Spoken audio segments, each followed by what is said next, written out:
Welcome to Lakshmi food. સ્વાગત છે તમારું મારી યુટ્યુબ ચેનલમાં. તો ચાલો આજે આપણે બનાવવાના છીએ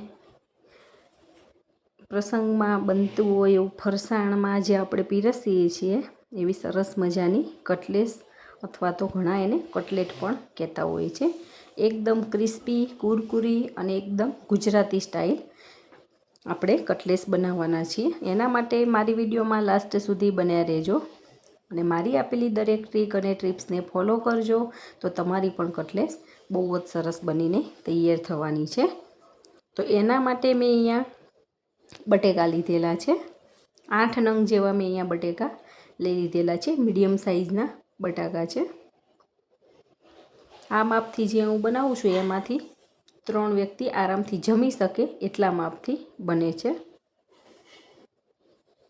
હવે બટેકાને સરસ ધોઈ અને કુકરમાં લઈ લેવાના છે. બટાકાને વચ્ચેથી ટુકડા કરીને નથી બાફવાના, આખા જ બટાકા બાફી લેવાના છે.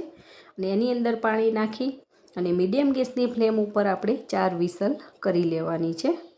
4 વિસલ થઈ ગઈ છે. તમે જોઈ શકો છો કે બટેકા આપણે એકદમ સરસ કૂક થઈ ગયા છે. અત્યારે આમ ફાટી ગયા એવા લાગે છે પણ એકદમ ઢીલા નહીં પડી ગયા હોય, કેમ કે હજી આપણે એને ઠંડા થવા દઈશું એટલે થોડા કડક થઈ જતા હોય છે. હવે એકદમ સરસ ઠંડા થઈ જાય પછી એની છાલ ઉતારી અને આપણે લઈ લેવાના છીએ. અને કટલેટ બનાવવા માટે કઈ કઈ વસ્તુ લેવાની છે હું તમને બતાવી દઉં છું. તો આપણે બાફીને છોલીને લીધેલા બટેકા લઈ લેવાના છે.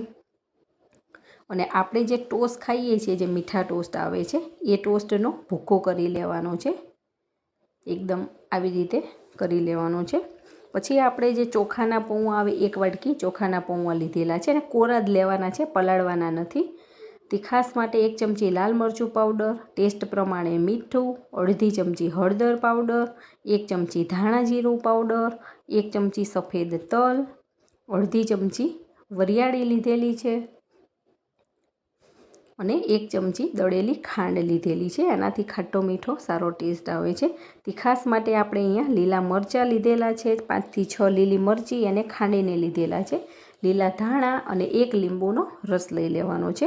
આનાથી ખાટો મીઠો તીખો એકદમ સરસ ટેસ્ટ આવે છે. એકદમ ગુજરાતી સ્ટાઇલ બને છે.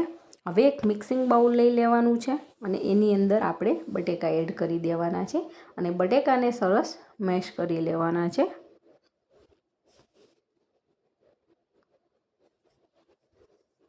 હાથ વડે, ચમચા વડે કે મેશર વડે પણ તમે આને મેશ કરી શકો છો. એકદમ સોફ્ટ આપણા બટેકા થઈ ગયા છે.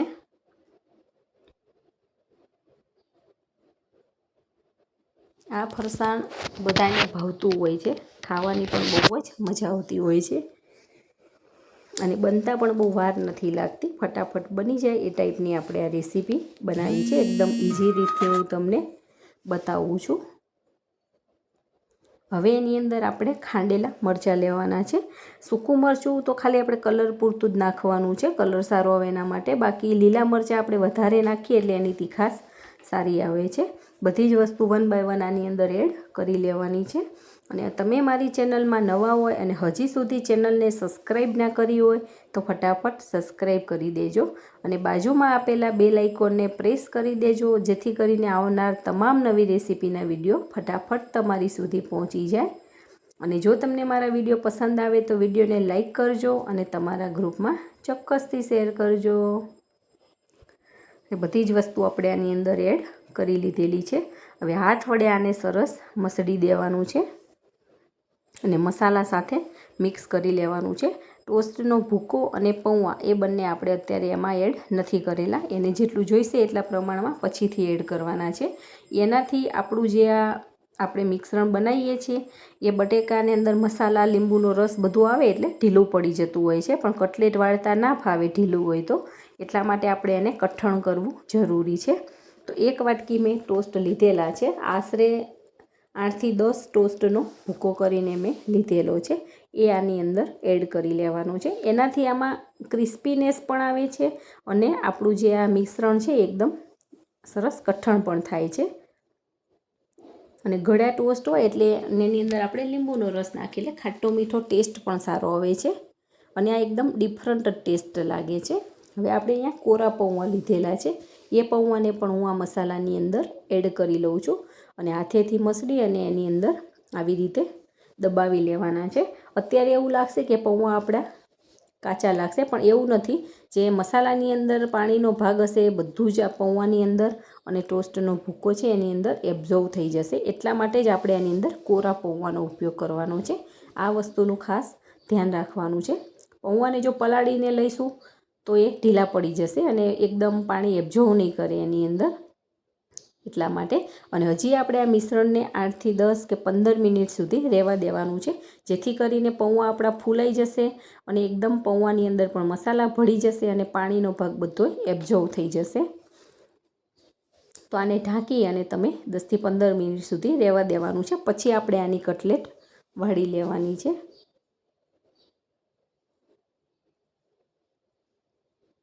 તમે જોઈ શકો છો આપણે એકદમ મિશ્રણ આવી રીતે તૈયાર કરી દીધેલું છે. હવે 15 મિનિટ પછી હું કટલેટ વાળવાનું શરૂ કરું છું. તમે આને ગોળ પણ બનાવી શકો છો, પણ મારી પાસે આવું જે હાર્ટ શેપનું છે મોલ્ડ, એમાં હું વાળી લઉં છું. કટલેટ એટલે આપણને મનમાં એમ થાય કે હાર્ટ શેપની જ હોય, પણ એવું નથી. તમારી પાસે જે પણ આવી રીતે મોલ્ડ હોય, ગોળ હોય કે ચોરસ હોય કે તમે આ ટાઈપનું હોય હાર્ટ શેપનું, તો એની અંદર પણ બનાવી શકો છો. ટ્રાયેંગલ શેપનું હોય તો પણ ચાલી જાય છે.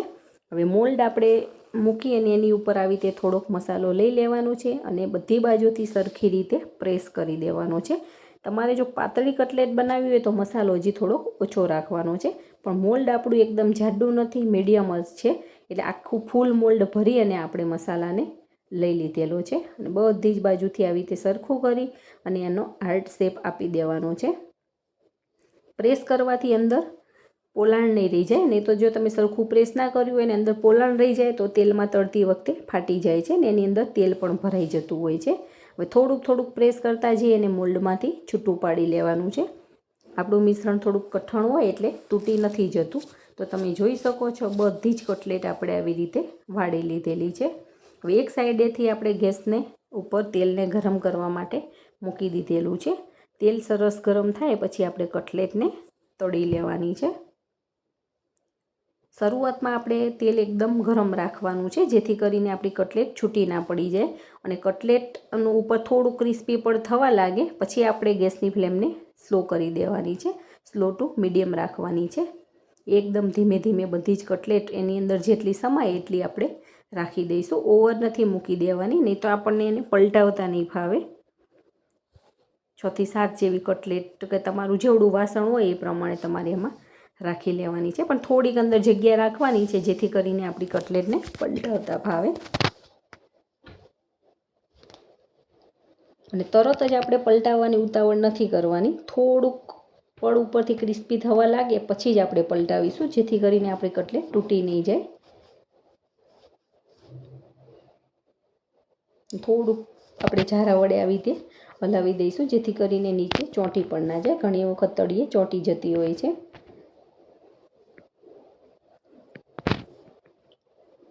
આ કટલેટને તળાતા વાર નથી લાગતી. 3 થી 4 મિનિટમાં આપણી કટલેટ સરસ તળાઈ જાય છે. કેમ કે આપણે બટાકા બાફીને જેનો મસાલો લીધેલો હોય છે એટલે એને બીજું કંઈ કૂક વધારે કરવાનું હોતું નથી. અને બટેકાની ઉપર આપણે બીજું કંઈ પડ નથી કરેલું હોતું, કંઈ લોટનું કે એવું, એટલા માટે ડાયરેક્ટ જ એ તળાઈ જાય છે, એટલે એને વાર નથી લાગતી તળાતા. હવે તમે જોઈ શકો છો એક સાઈડેથી ક્રિસ્પી પડ થઈ ગયું છે. હવે 1 બાય 1 બધી જ કટલેટને આપણે આવી રીતે પલટાવી લઈશું. જો તમને ચીપિયાની મદદથી ફાવે તો એમ પણ તમે પલટાવી શકો છો. હવે ગેસની ફ્લેમને આપણે સ્લો કરી દેવાની છે, સ્લો ટુ મીડિયમ. સાવ સ્લો પણ નથી રાખવાની, નહીં તો અંદર તેલ ભરાઈ જશે. આપણે સ્લો ટુ મીડિયમ ગેસની ફ્લેમ ઉપર બધી જ કટલેટને તળી લેવાની છે. તો બંને સાઈડેથી આવી ક્રિસ્પી થઈ ગઈ છે અને ગોલ્ડન બ્રાઉન કલર પણ આવી ગયેલો છે, તમે જોઈ શકો છો. તો હવે આપણે એને નિતારી અને એક વાસણની અંદર લઈ લેવાની છે અને બધી જ કટલેટને આપણે આવી રીતે તળી લેવાના છીએ.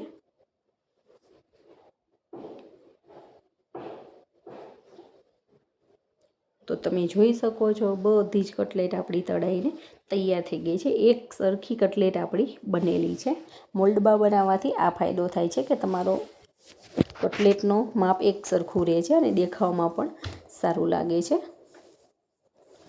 હવે આપણે એક સર્વિંગ બાઉલ લઈ લેવાના છીએ, સર્વિંગ પ્લેટ. તમે આને ચટણી સાથે, ખજૂર આંબલીની ચટણી, કોથમીર મરચાંની ચટણી, ટોમેટો કેચઅપ તમને ફાવે એની સાથે તમે સર્વ કરી શકો છો. તો 1 બાય 1 બધી જ કટલેટ આપણે આમાં ગોઠવી લઈશું અને સર્વ કરી લઈશું.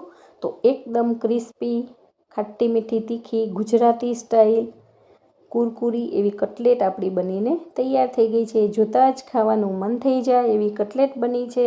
તો આવી રીતે તમે પણ બનાવો ને એન્જોય કરો. અને વરસાદની સિઝનમાં તો ખાવાની બહુ જ મજા આવે છે. ક્યારેક ગેસ્ટ આવ્યા તો પણ તમે આ નાસ્તામાં બનાવીને એમને સર્વ કરી શકો છો. અને ક્યારેક ટ્રાવેલિંગ કરવાનું હોય ત્યારે પણ તમે આ સાથે લઈ જઈ શકો છો. બહુ જ મજા આવે છે ખાવાની.